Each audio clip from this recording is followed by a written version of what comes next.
बहुत समय पहले की बात है। एक घना और खूबसूरत जंगल हुआ करता था, हरा भरा, नदियों से भरा और जानवरों से आबाद। यहाँ का राजा था शेर वीर, जो न सिर्फ ताकतवर था बल्कि समझदार और न्यायप्रिय भी था। जंगल के सभी जानवर उसे बहुत सम्मान देते थे।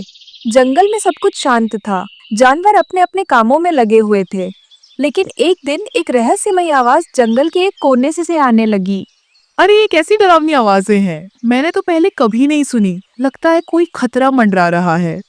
हाँ लोमड़ी बहन, कल रात भी मैंने झाड़ियों में कुछ अजीब हरकतें देखी थी। लगता है कोई बाहर से आया है। हमें ये बात शेर राजा वीर को बतानी होगी, वो ही कुछ कर सकते हैं। सभी जानवर राजा वीर के दरबार में इकट्ठा होते हैं। मुझे ये सुनकर दुख हुआ कि हमारे जंगल की शांति भंग हो रही है, लेकिन याद रखो, जब तक मैं हूँ कोई भी बाहरी ताकत हमारे जंगल में आतंक नहीं फैला सकती। राजा वीर, मैंने अपने जीवन में कई हमले देखे हैं, पर जो आहट मैंने सुनी है वो आम नहीं है। लगता है ये कोई योजना है जंगल पर कब्जा करने की।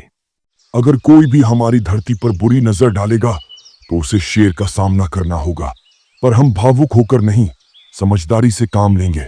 पहले हमें पता लगाना होगा कि वो कौन है और कहाँ छुपे हैं।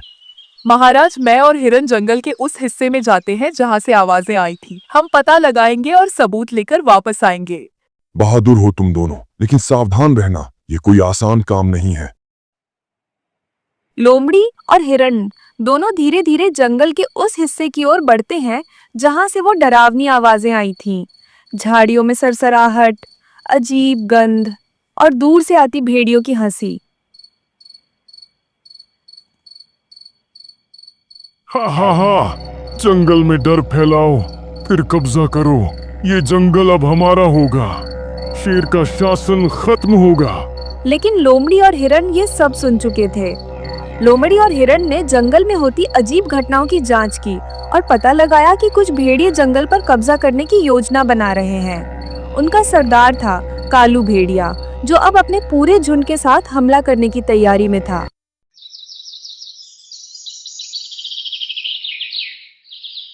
राजा वीर, हमें बहुत ही बड़ा खतरा महसूस हुआ है। वो कोई एक दो भेड़िए नहीं हैं, पूरा झुंड है और उनका सरदार बेहद खतरनाक है। कालू नाम है उसका।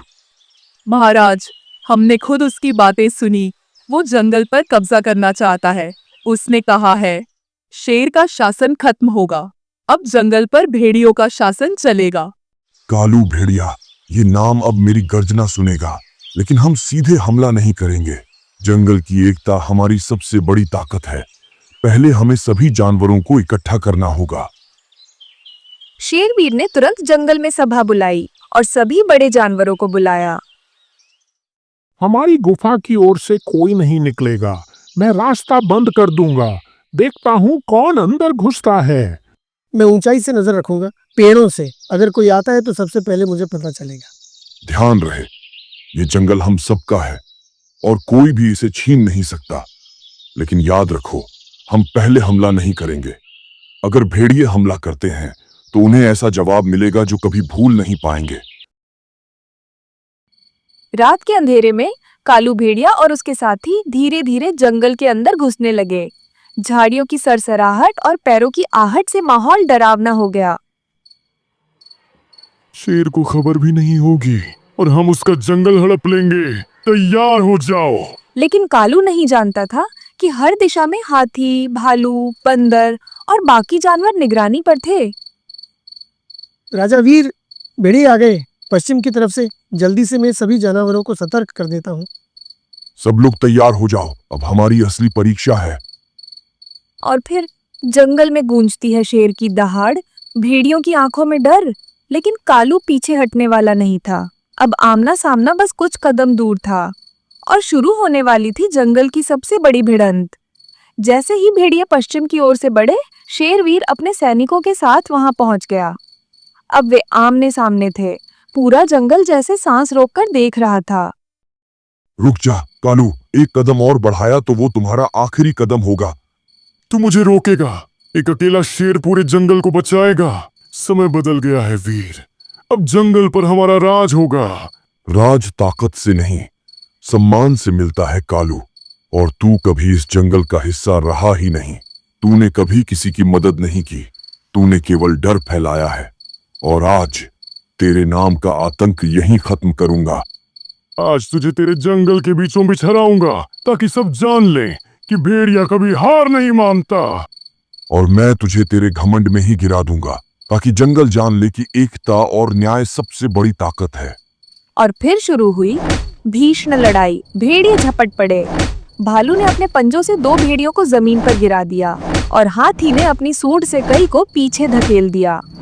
दोनों दौड़े, जमीन कांपी, झाड़ियों में खलबली मच गई, पंजे और दांत टकराए, चीखें गूंजी। लेकिन वीर ने आखिरी वार किया, इतना तेज, इतना शक्तिशाली कि कालू जमीन पर गिर पड़ा। मुझे मार डाल, लेकिन जान ले, डर फिर लौटेगा और फिर जंगल में भेड़ियों का राज होगा। राजा वीर ने कालू को खत्म कर दिया। भेड़िए भागे और जंगल में एक बार फिर शांति छा गई। कहानी अच्छी लगी तो वीडियो को एक लाइक और चैनल को सब्सक्राइब करना ना भूले।